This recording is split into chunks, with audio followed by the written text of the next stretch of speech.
Hey guys, welcome to the Liberal Hive Mind, a channel solely focused on exposing the abundant hypocrisy of the left. Now, if there was ever an appropriate time to play that Michael Scott meme, and yeah, I know there's a lot of Michael Scott memes, but this one in particular. Well. How the turntables. Well, if there was ever a perfect time for that meme, it's today. Holy freaking crap. You know, not that long ago, the media and the Democrat elite were salivating. They thought they had Trump. He was supposedly done, the walls were closing in, he was going to prison, his allies were flipping, it was all coming to an end. Remember that sentiment, right? They were popping off the champagne, smugly claiming victory, thinking the game was over, they finally got rid of the orange man. After January 6th, they thought that was the case, and even early on during the last election, when they were hitting him with all the indictments, you could tell that was the general consensus, right? Well, how the tables have turned. Well. How the turntables. Yup, and now here we are, Trump is back in office, and that means back on the offense, and they're the ones scrambling. They're the ones with their backs against the wall, with the walls closing in. Every single time they think they have him cornered, he flips the board. And now it seems as though Trump is making one hell of a strategic play here, as he just pardoned Devon Archer. And now it could have just been a pardon out of the kindness of his heart because Devon Archer was treated very unfairly, or it could be signaling something way bigger, the first step in exposing the entire Biden crime family operation. Let's of course have that conversation. We got some stuff to get into, so let's roll the tape. Alright folks, so Donald Trump just dropped a frickin' bomb that nobody saw coming. He pardoned Devon Archer. Take a look. First, we have a pardon for Devon Archer. Devon Archer was a former business partner of the Biden family. He was prosecuted relating to a fraud investigation, but notably the tone and tenor of that prosecution changed dramatically after he began to cooperate with congressional investigators and serve as a witness against Hunter Biden and the Biden family. We believe that was an injustice, and therefore we're asking you to pardon him. And many people have asked me to do this. I think he was treated very unfairly. And I looked at the records, studied the records, and he was a victim of a crime, as far as I'm concerned. So we're going to undo that. Devon Archer.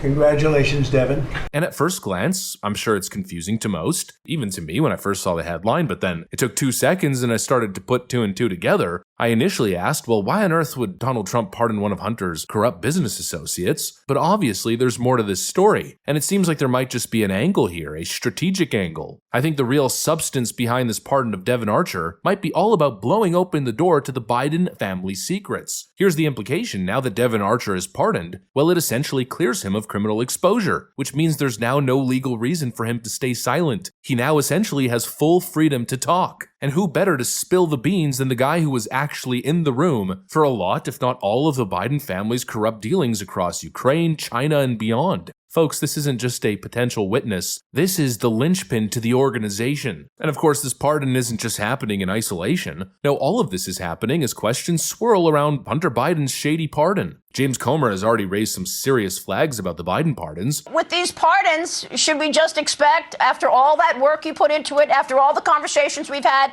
they got away with it? I certainly hope not. The ball's going to be in Pam Bondi's court. We're communicating with her people right now. I've had a good meeting with Kash Patel. One thing I'm confident is going to happen, and you saw that with John Radcliffe, we're going to hold people in the government accountable that were involved in the cover-up.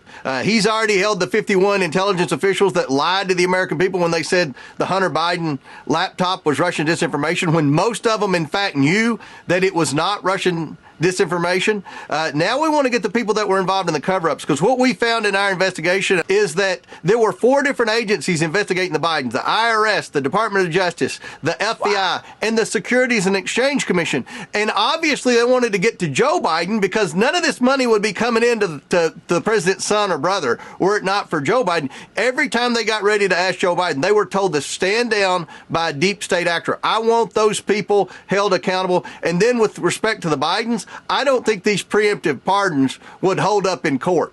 I would like to see a jury that would be sympathetic to what he said. We're pardoning you for anything you may have done over the past decade pertaining to influence peddling. That's baloney, and no jury in America would buy that, in my opinion. So you think the preemptive pardons are not legitimate? I don't, but there are a lot better legal minds than mine, I'm sure. But, I don't think the average person that works hard and pays taxes has much sympathy for a president that in his last act in office pardoned his entire family for financial public corruption and didn't have the guts to tell anybody why he did it. We did the investigation.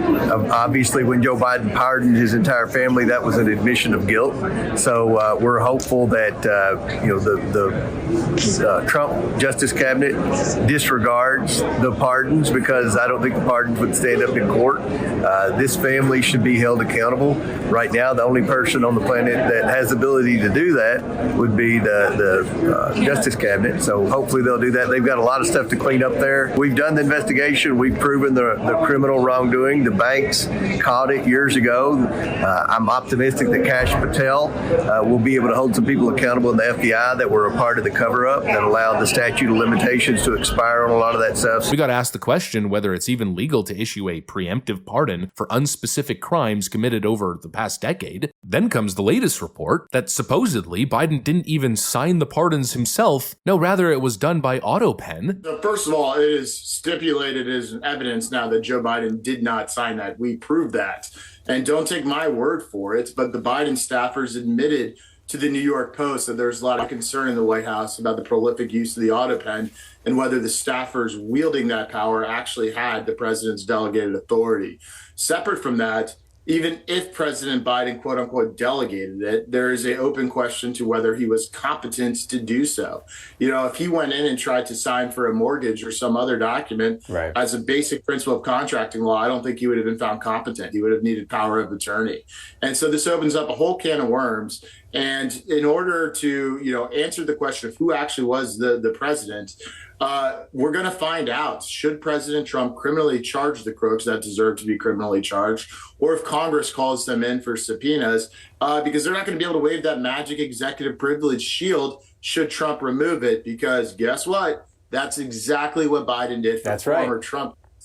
That's right. Turnabout is fair play. And of course, Trump didn't bite his tongue when releasing a statement on that issue just last week. The quote, pardons that Sleepy Joe gave to the unselect committee of political thugs and many others are hereby declared void, vacant, and of no further force or effect, because of the fact that they were done by Autopen. In other words, Joe Biden did not sign them, but more importantly, he did not know anything about them. The necessary pardoning documents were not explained to or approved by Biden. He knew nothing about them, and the people that did may have committed a crime. Therefore, those on the unselect committee who destroyed and deleted all evidence obtained during their 2-year witch hunt of me and many other innocent people should fully understand that they are subject to investigation at the highest level. The fact is, they were probably responsible for the documents that were signed on their behalf without the knowledge or consent of the worst president in history of our country, crooked Joe Biden. Now look, I don't know if Hunter Biden's pardon was signed by Autopen or not, but I guess we're going to have to find out. And moving forward, I think there's an increasing, growing chance that these pardons are challenged in court, and if they get tossed, well then guess what? Hunter is right back in legal jeopardy. And I'm loving the contrast because what Joe Biden did with his pardons was use his executive power to cover up corruption. And now Donald Trump, by issuing a pardon to Devon Archer, is potentially here using his pardoning power to do the exact opposite, to expose corruption. And that right there is the difference. The Biden team used the pardon like a shield to protect themselves from scrutiny, to protect their racket from getting exposed to the people. And look, it's no laughing matter. The allegations are serious, and I believe that Donald Trump has a presidential duty to get to the bottom of it and expose it. Let's quickly get into the facts. We know that Hunter Biden sat on the board of Burisma, a Ukrainian energy company, while his father was vice president and essentially the Ukraine czar. And despite Hunter having zero experience in the energy sector, he landed that cushy $80,000+ a month job. We also know that Joe Biden threatened to withhold $1 billion in aid unless Ukraine fired the prosecutor who was looking into Burisma, the company that Hunter Biden was working at. And none of this is conspiracy, this is all public record, and Joe Biden basically admitted that he was blackmailing the Ukrainian government by blocking foreign aid unless they fired that prosecutor. He admitted that on tape. Then there's the $5 million payments that an FBI confidential human source claimed went both to Hunter and Joe Biden. We got the Chinese deals where money flowed through a web of LLCs and shell corporations to the Biden crime family. We got the WhatsApp messages where Hunter Biden name drops his dad when speaking to Mr. Zhao in an effort to strong-arm payments. We've got a $3.5 million payment that was made to Hunter Biden and Associates company from the former Russian mayor of Moscow. We've got IRS whistleblowers who came out and publicly said that Joe Biden was the big guy, and supposedly the big guy was getting a cut of all these deals. We've got Tony Bobolinsky, another one of Hunter's former business associates, who went on the record during an interview with Tucker Carlson and claimed that he is 1,000% sure that Joe Biden is the big guy. And so what we're talking about here is possibly one of the biggest pay-for-play corrupt bribery schemes involving a former vice president, and very simply, the American people deserve to get to the bottom of it. You know, I know the media is going to suggest that it's all about revenge, right, with Trump, but it's not about revenge. It's about accountability. The American people deserve the truth. They deserve to know how the Biden family got so stinking rich. And they deserve a president who doesn't just talk tough about corruption, but actually goes after it. And well, we might be getting to the bottom of this, because if Devon Archer, now armed with a pardon, starts talking, well then he could be the missing piece of the puzzle that brings the whole thing crashing down. It's a total game changer. Anyways, that's pretty much what I got for you guys on this one. Hopefully you enjoyed the video. If you did, make sure to leave a like and possibly subscribe. Thanks for watching, and I'll see you on the next one.